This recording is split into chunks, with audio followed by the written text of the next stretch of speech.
Assalamualaikum warahmatullahi wabarakatuh.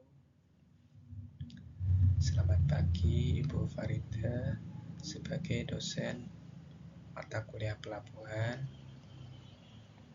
Perkenankan saya untuk menyampaikan hasil kajian dalam bentuk paper sebagai tugas akhir semester, ujian akhir semester.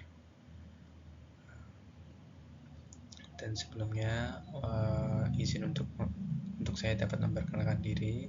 Nama saya Kelvin Adiansyah Putra, NIM saya yaitu 246466103. Saya merupakan mahasiswa RPL UPRIS tahun 2025. Saya lanjutkan. Untuk latar belakang, pelabuhan merupakan suatu kawasan di perairan dengan batas-batas geografis yang jelas, yang diperuntukkan biasanya sebagai tempat penyelenggaraan kegiatan pemerintahan maupun pelayanan kepentingan publik, serta bagian dari usaha yang terkaitan dengan angkutan laut. Lalu yang kedua, posisi strategis Indonesia sebagai negara maritim. Dan latar belakang poin ketiga yaitu transportasi laut merupakan suatu alat yang mendukung distribusi dan ekonomi nasional. Dari paper berikut juga muncul 3 rumusan masalah, yaitu yang pertama, apa itu pelabuhan Tanjung Priok, kedua, fasilitas apa saja yang tersedia, dan yang ketiga, apa saja faktor penghambat kinerja dari pelabuhan Tanjung Priok. Untuk dari tujuan penulisan juga terdapat 3 poin, yaitu yang pertama, mengetahui definisi dan fungsi pelabuhan dari Tanjung Priok, dan yang kedua, mengidentifikasi fasilitas dari pelabuhan Tanjung Priok, dan yang ketiga yaitu menganalisis kendala operasional dari pelabuhan Tanjung Priok. Pelabuhan Tanjung Priok, pelabuhan yang merupakan terbesar dan tersibuk di Indonesia, dan saat ini hampir menangani 50% ekspor-impor nasional. Luasan dari wilayah Tanjung Priok sendiri yaitu sekitar lebih besar dari 600 hektar yang merupakan darat dan 400 hektar di perairan. Untuk gambarannya, ini yang saya beri marking merah adalah merupakan dari pelabuhan Tanjung Priok.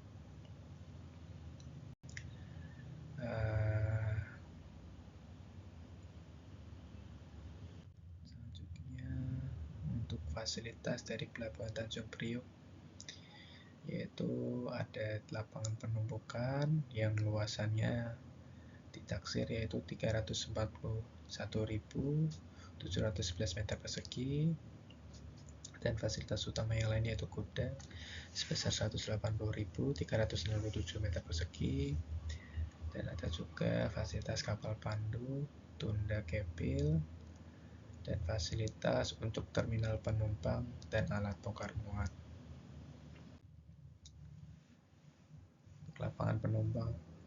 Lapangan penumpukan sendiri luasannya tadi 341.000 sekian.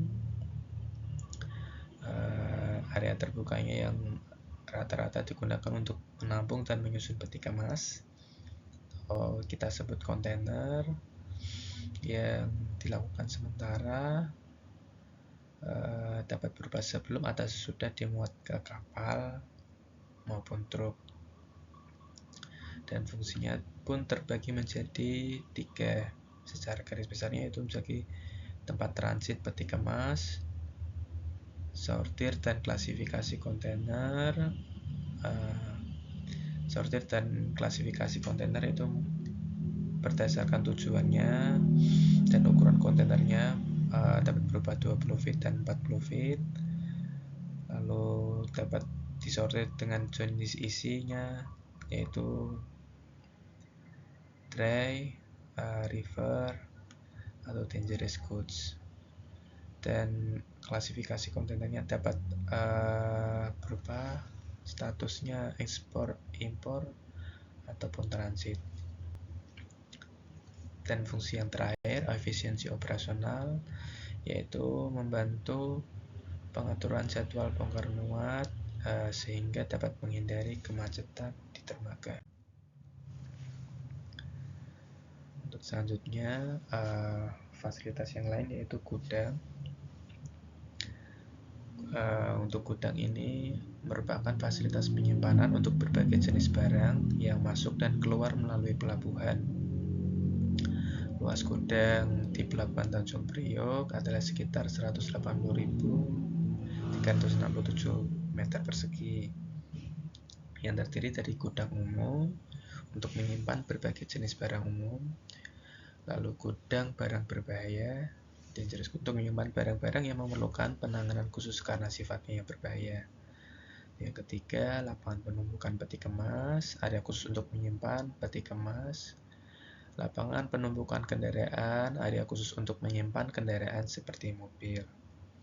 Lalu yang terakhir, poin kelima, yaitu gudang curah kering, yaitu yang difungsikan untuk menyimpan komoditas curah kering yang boleh terkena air seperti biji-bijian, pupuk, dan lain-lain. Lalu terdapat juga fasilitas kolam dan alur pelabuhan. Kolam pelabuhan yaitu merupakan tempat di mana kapal dapat labuh untuk bongkar muat, dan kedalamannya itu sekitar 1,1 draft untuk kapal penuh. Tambatannya juga terbagi menjadi dua, yaitu tambatan tunggal dan tambatan ganda. Untuk kedalaman dermaganya pun bervariasi 5 hingga 14 meter. Lalu pelayarannya yaitu 16.853 meter dan lebar 150 meter. Untuk luas kolamnya pada terminal pelayaran kira-kira terdapat 15 dermaga yang terbagi komersial dan non-komersial. Untuk fasilitas penunjang lainnya terdapat juga dermaga niaga dan non-niaga, gudang umum dan gudang berbahaya. Berikut untuk dermaga niaga. Dermaga niaga ini merupakan dermaga untuk kegiatan komersial seperti bongkar muat barang dan naik turun penumpang. Dermaga niaga ini sendiri biasanya melayani untuk kapal peti kemas, kapal kargo umum general cargo, kapal curah bulk carrier, kapal tanker untuk minyak, gas, dan kimia, dan yang terakhir untuk kapal penumpang. Ciri-ciri dari dermaga niaga itu biasanya berlokasi strategis dekat terminal dan gudang. Untuk terdapat juga untuk bongkar muat, kren, forklift, dan lain-lain. Dan yang terakhir berfungsi sebagai titik keluar masuk ekspor impor. Untuk dermaga non niaga, dermaga ini yang digunakan untuk kepentingan komersial, melainkan untuk kepentingan institusi pemerintahan, militer, pelayanan umum lainnya. Bisa dapat berupa kapal perang, kapal patroli, kapal navigasi, dan yang terakhir kapal bea cukai karantina.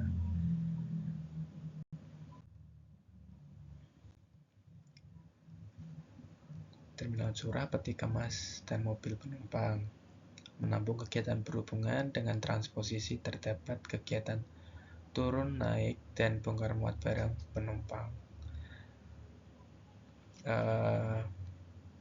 Seperti yang dapat saya sebutkan tadi, untuk terminal terdapat 9 poin, yaitu terminal general cargo, terminal serbaguna, terminal peti kemas, terminal penumpang, terminal curah kering, terminal curah cair khusus minyak, terminal curah cair khusus kimia, pitching point, dan terminal mobil.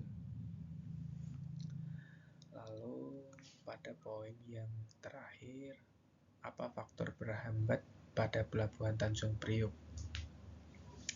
Pada poin yang saya tulis terdapat 3 poin, yaitu pada poin pertama yaitu kapasitas terbatas, di mana lalu lintas kapal sepertinya hanya satu arah, dilakukan one way.